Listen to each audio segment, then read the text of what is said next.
Welcome to the Hormone Health Boss Show, where each week we will explore the tools, strategies, and education you need to confidently advocate for your health, reduce your symptoms, and navigate your journey from peri to postmenopause like a boss. I'm on a mission to ensure all women receive the great menopause care they deserve, because no one should feel dismissed, overwhelmed, or left in the dark about their health. This show is empowering you to thrive in midlife, because just surviving isn't good enough. You have a purpose, my friend, and this world needs you at your best. It's time to thrive like the boss you are. Let's get started. Hey there, girlfriend. Welcome back to the Hormone Health Boss Show. I'm Katie Redding, certified midlife specialist and functional health practitioner.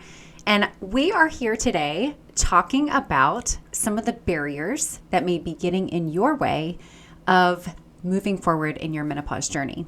Now, I know that the information out there is overwhelming. I know it can be confusing, but today we want to address some of the common barriers, mainly the mindset shifts that get us stuck in the peri to postmenopause transition that really prevent us from being able to move forward and take control of our health.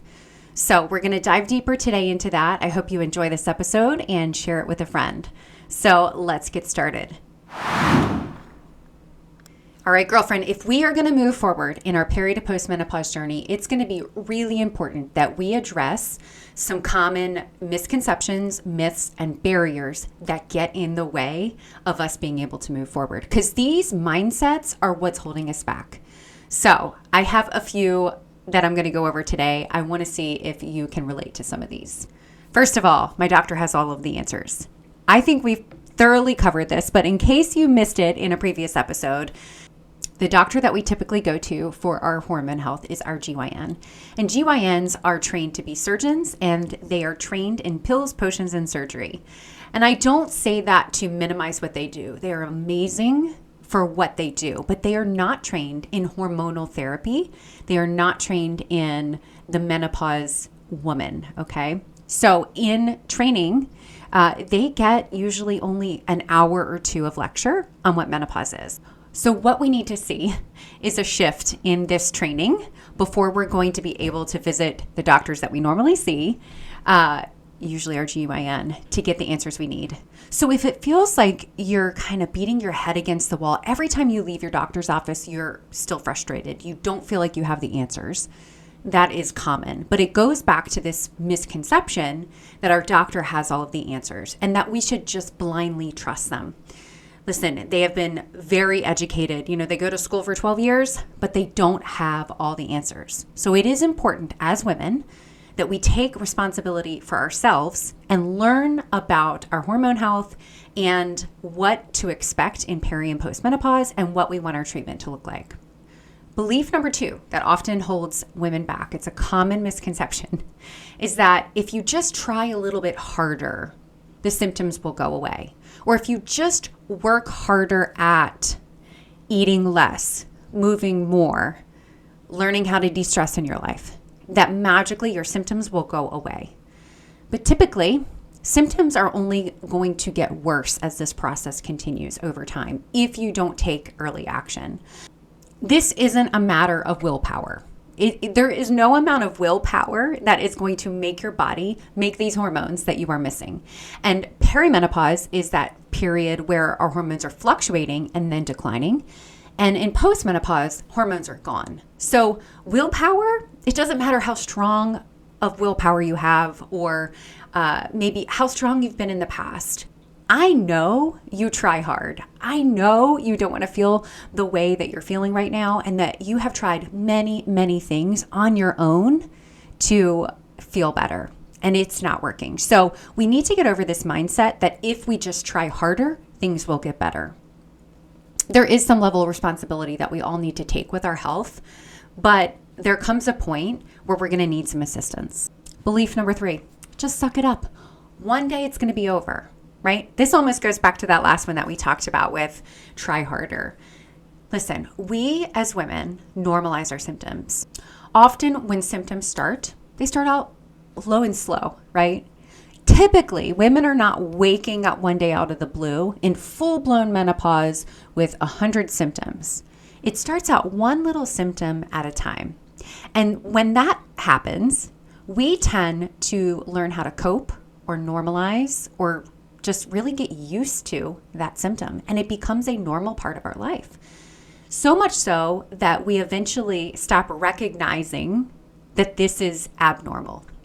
Have you ever gone out to dinner with a friend and halfway through you start popping Tums, and then you pop another Tums, and then you get to the end and you take 2 more Tums, and the friend says to you, "What's going on? Like, why are you popping so many Tums?" And you're like, "Oh, I didn't even realize I was doing it." Or it just is something that becomes so part of your routine and your normal life that you haven't even realized that other people don't experience this same symptom. That happens all the time as we go throughout the process of menopause. And so some women wake up in their early 50s and feel like this hit them out of nowhere, but it's really been happening all along. It's not uncommon for women to look back and say, now it all makes sense, right? It's easier to look back and connect the dots than it is sometimes in the moment. So just trying to suck it up, trying to normalize it, trying to put Band-Aids on it is not going to help you move forward in your progress and in your journey of peri to postmenopause. All right, number 4, time. I don't have time to take care of myself. I don't have time to schedule a doctor's appointment. I don't have time to research hormones and hormone therapy and what I should be asking my doctor for. I don't have time. Listen, we all of us have the same amount of hours in the day, the same amount of hours in the month and the year. It really comes down to priorities. If you are struggling in this peri to postmenopause season, then you really need to take a step back and evaluate what is important to you. And honestly, how much time do we spend every day on our phone, right? I'm guilty of this too, right? I wake up in the morning, I check my phone. I sit and scroll in the evening after dinner, before dinner, while I'm making dinner. We have time. The real question is, are we managing our time? And are we utilizing the time that we do have to learn about how to take care of our health? That is such an important question to ask yourself. So don't let that mindset of I don't have time be something that holds you back. Just a few minutes each week of learning more, listening, reading,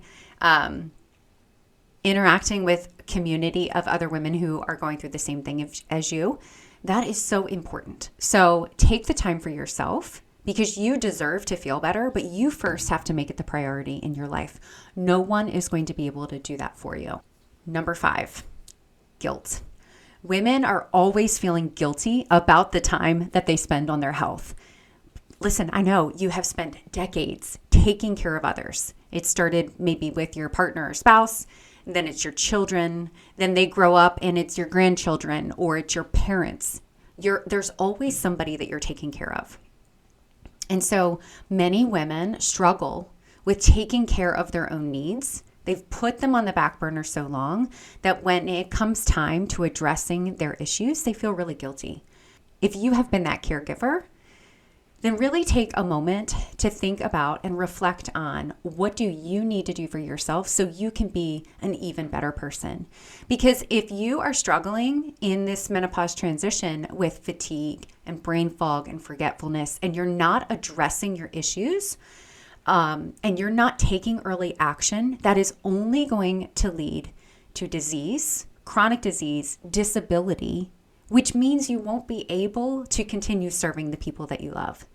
So if you want to continue to be able to enjoy life, or maybe return to enjoying life and spend time with the people that you love and do the things that you love to do, then we can't let the guilt get in our way of taking the time that's necessary or investing the resources and the energy that's necessary to do some of the work. We're not ever going to reach or achieve our goals if we don't first make it a priority and then invest the time, energy, and money that's necessary to do the things that we need for our bodies. I just want to give you permission here, okay? You are valuable and you deserve to thrive in midlife, and other people around you want to see you thriving. So put that guilt aside and be realistic. And if you want to achieve a goal, you have to put forth that effort, and you have to invest in it, right? Alrighty, number 6. I have saved this one to the last because it is one of the most common barriers I find women have when it comes to preventing them from moving on from in their menopause journey. And that is DIY menopause. Do-it-yourself menopause. When you are trying to put together the little bits of information that you have heard or read into your own treatment plan, and you're trying to self-treat. So if we are following influencers on the internet and we are trying this supplement or that supplement, we're trying different diet plans and exercise plans, and we wonder why it feels like we continue to spin our wheels. It's because you don't have a cohesive, strategic midlife plan that is going to actually get you results, a plan that is based on science, right?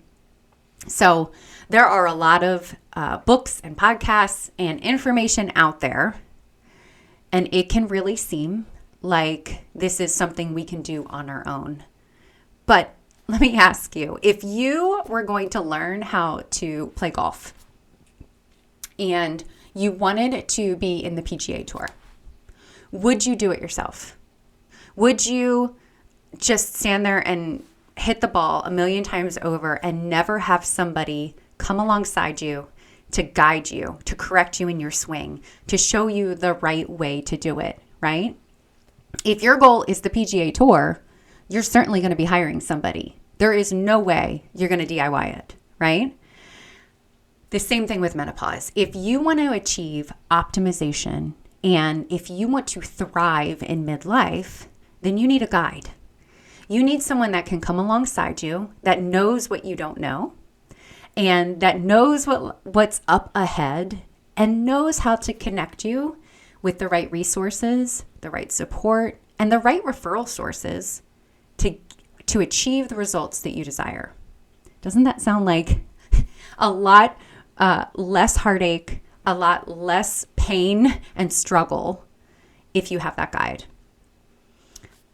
This is why it's so important that we sit down for a moment, we reflect on these 6 common misconceptions, myths, barriers, whatever you want to call them, and really ask yourself which ones of these are getting in the way. Because if you want to be able to thrive, we have to address these mindset shifts. No matter how much work you put into this, unless this is going to become your full-time job, which I think for many of you, that's not going to be the case, then there is so much information that you need to know if you want to be in control and be the CEO of your health. And that's why I'm here. And that's also why I created my Thrive in 30 program. My Thrive in 30 program is literally a step-by-step blueprint to help you learn the things that you don't know. We talk about treatment options. We talk about how to have conversations with your doctor or how to find a new doctor if that's necessary. We talk about the strategic lifestyle shifts that are necessary for all midlife women. Now, everybody is unique, and your circumstances are unique, and your symptoms may be different than somebody else, but there are some very strategic things that we should be doing, every midlife woman should be doing, because as the hormones decline, so does our health.